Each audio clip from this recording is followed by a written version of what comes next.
Good morning, students. Today we will start another new topic, that is benefits of outsourcing. In the previous video, we have completed the concept of outsourcing and its features also. So now it's turn to start a benefits of outsourcing. Outsourcing का क्या benefits हैं? Benefits start करने से पहले outsourcing का मतलब क्या था कि हम अपना काम जो है चाहे वो कोर हो चाहे वो नॉन कोर हो, we are actually doing our non core और core work from the outside agencies.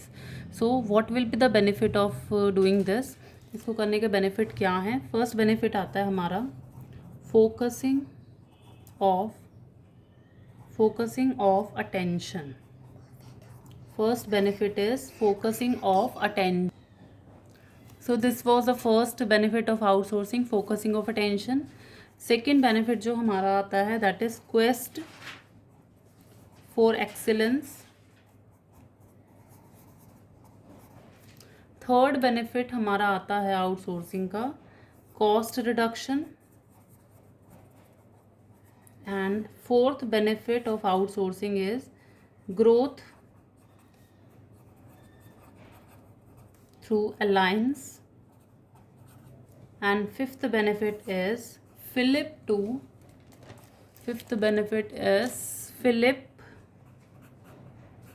to economic development. These are the 5 need of outsourcing, or you can say the benefit of outsourcing.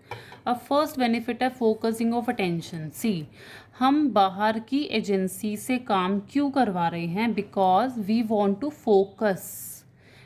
To focus on our core area. हम अपने core area पे ध्यान देना चाहते हैं. That is the reason we are doing work from the outside agencies. हम ताकि बाहर से हम इसलिए काम करा रहे हैं.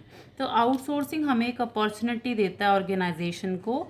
Actually outsourcing is actually providing the opportunity for the business firm that कि it can focus on the core area जिसमें हम एक्सपर्टाइज हैं, जिसमें हम केपेबल हैं. हम उन एरिया पे ध्यान दें और बाकी के काम जो हैं हम बाहर की एजेंसी से करवाएं ताकि हम अपने कोर एरिया को बहुत एफिशिएंटली एंड इफेक्टिवनेस के थ्रू कर पाएँ. तो this is the main benefit of outsourcing. ये ज़रूरत इसलिए है क्योंकि हम अगर सारा काम खुद करते हैं it become very difficult for us to manage. So हमारा जो क्रूशियल एरिया होता है, हमारा जो मेन एरिया होता है वो इग्नोर हो जाता है कहीं ना कहीं. मतलब हम अब आउटसोर्स क्यों कर रहे हैं? क्योंकि आउटसोर्स करने से हम अपने क्रूशियल एरिया पे ध्यान दे पाते हैं. अदरवाइज़ हम सारा काम खुद करें तो हमारे लिए मैनेज कर पाना it become very difficult. So first benefit आया focusing of attention by outsourcing means by contracting out to the outside agencies. Company can focus on the core area, company can focus on the crucial area also.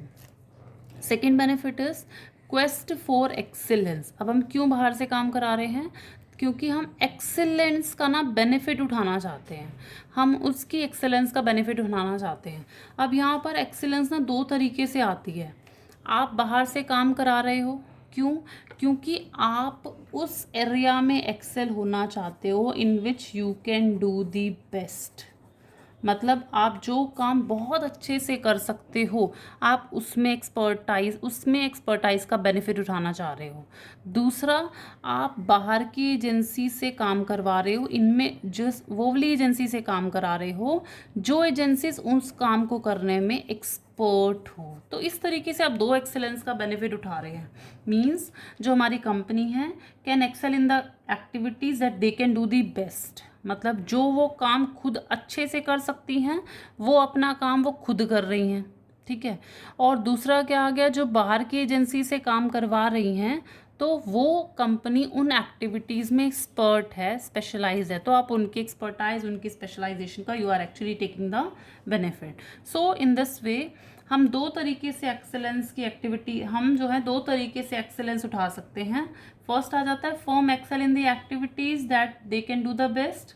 Second, firm excel कर सकती है by contracting out the remaining activities to the expert and specialised parties. तो this is the second benefit.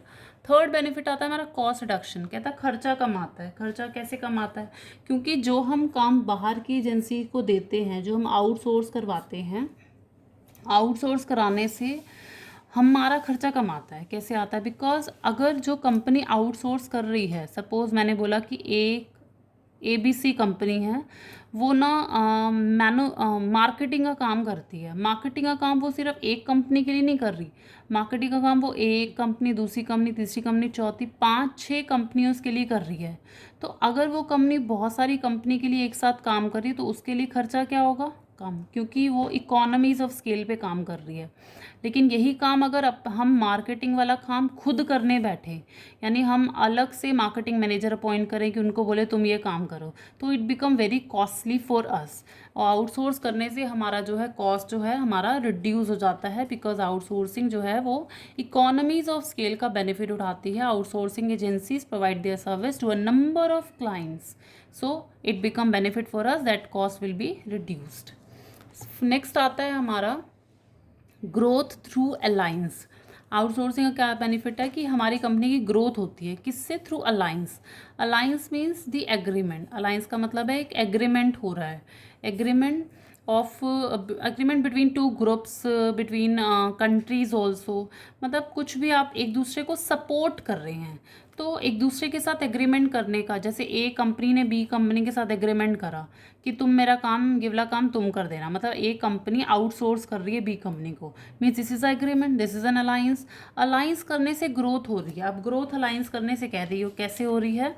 क्योंकि growth agreement करने से हमारी growth इस तरीके से होती है, बिकॉज जो हम एग्रीमेंट करते हैं हम उनसे ना अपने रिसोर्सेज सेव कर लेते हैं, क्योंकि हम अपना रिसोर्स तो यूज़ नहीं करते, हम दूसरे कंपनी का रिसोर्स यूज़ करते हैं। तो हमारे जो रिसोर्स बच जाते हैं, जो हमारे रिसोर्स हम सेव करते हैं, उन रिसोर्सेज को we can use for the expansion. हम उन रिसोर्सेज से अपना बिज़नेस को बढ़ा सकते हैं, हम उन रिसोर्सेज से न्यू मार्केट एक्सप्लोर कर सकते हैं, मतलब हम उन सारे रिसोर्सेज को यूज़ कर सकते हैं for the purpose of growth. तो एग्रीमेंट करने से, दोनों एक दूसरे को सपोर्ट करने से, we are actually expanding our company because we are saving the resources. Fifth point is fillip to economic development. Fillip here means boost, बढ़ाना। मतलब आप आउटसोर्सिंग करने से आप इकोनॉमिक डेवलपमेंट को भी बढ़ा रहे हैं। अब इकोनॉमिक डेवलपमेंट को आप कैसे बढ़ा रहे हैं? बिकॉज आउटसोर्सिंग जो है ना, अगर हम बाहर की एजेंसी से काम करवाते हैं तो indirectly we are actually providing the employment, हम उनको जॉब्स दे रहे हैं। If we are doing work from the outside agencies, अगर हम काम करवा रहे हैं बाहर की एजेंसी से, indirectly we are actually providing the employment, we are actually providing them the entrepreneurship. हम काम करने का हम उनको एक्चुअली बिजनेस दे रहे हैं, हम उनको एक्सपोर्ट कर रहे हैं, मतलब हम उनको एम्प्लॉयमेंट दे रहे हैं, हम उनको एंटरप्रेन्योरशिप दे रहे हैं, हम उनको एक्सपोर्ट कर रहे हैं, in which from where outsourcing is done, जहाँ से हम काम करा रहे हैं, तो इनडायरेक्टली हम लोग उनको ये दे रहे हैं। तो इससे क्या हो रही है? इकोनॉमिक की डेवलपमेंट हो रही है, एम्प्लॉयमेंट जा रहा है, एंटरप्रेन्योरशिप जा रहा है, एक्सपोर्ट हो रहा है, तो इससे क्या होगी? हमारी कंट्री की डेवलपमेंट हो रही है। जो आज की डेट में देखा जाए तो इंडिया जो है एक IT सेक्टर में, India is actually becoming a leader in the IT sector. क्योंकि लीडर किस में बन चुका है? Leader in global outsourcing of the software development. जो सॉफ्टवेयर डेवलपमेंट है, मतलब software development and IT enable information technology जो सर्विसेज हैं, इंडिया जो है उसमें जो है वो लीडर बन चुका है।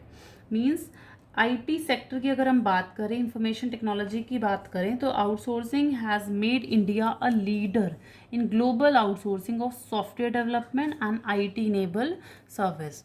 तो यहाँ पर इस तरीके से मतलब इंडिया में इंफॉर्मेशन टेक्नोलॉजी वाले सेक्टर ने हमारे को लीडर बना दिया है आउटसोर्सिंग में, इससे हमारी इकोनॉमिक की ग्रोथ हो रही है। So these are the benefits of the outsourcing: focusing of attention, quest for excellence, cost reduction, growth through alliance, and fifth one was Philip to economic development। अब इस चैप्टर का छोटा सा टॉपिक हमारा एक और रह गया है, वो हम कवर कर लेते हैं। एक हमारा लास्ट टॉपिक रह गया, that is KPO, means knowledge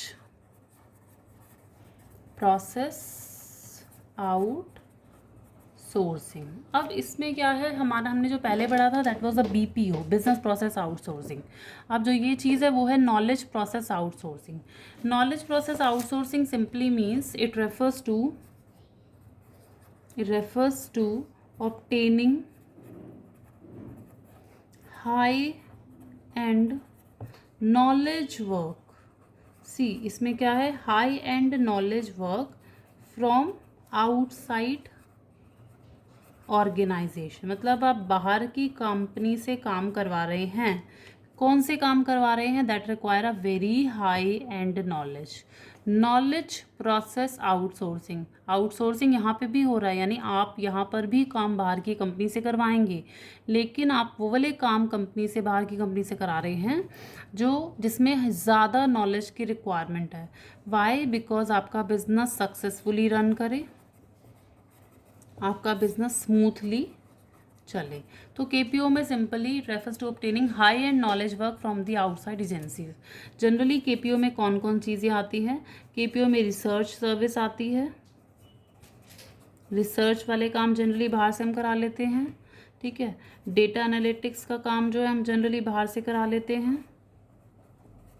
legal processing हम बाहर से करा सकते हैं, लीगल प्रोसेस आउटसोर्सिंग हम बाहर से करा लेते हैं। तो KPO में ये चीज़ें आती हैं। और KPO में हम जनरली उन इंडिविजुअल्स को देखते हैं हु आर एक्चुअली होमोजीनियस, मतलब जिनमें सारी क्वालिटीज़ हों, जिनके पास नॉलेज अच्छी हो, जिनके पास इंग्लिश स्पीकिंग हो and attitude also. So in KPO the company look for individual who are actually homogeneous, mixes of all specialized knowledge, mixes of English speaking, mixes of work experience also.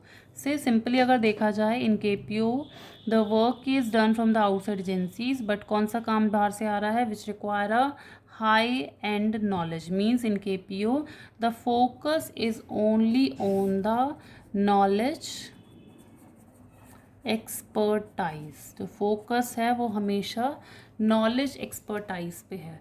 So here we have completed the chapter number 5। Chapter 5 में हमारे जो जो topics थे that we have completed. इस chapter 5 में हमने ई business पढ़ा, e commerce पढ़ा, हमने ई बिज़नेस ई कॉमर्स का डिफरेंस करा, देन हमने ट्रेडिशनल बिज़नेस ई बिज़नेस में डिफरेंस करा, फिर हमने बेनिफिट्स ऑफ ई बिज़नेस करा, फिर उसके बाद हमने आउटसोर्सिंग वाला टॉपिक उठाया। आउटसोर्सिंग में हमारे 2 टॉपिक कवर हुए, KPO means knowledge process outsourcing, और दूसरा टॉपिक जो हमने कंप्लीट करा था that was the BPO means business process outsourcing. Thank you.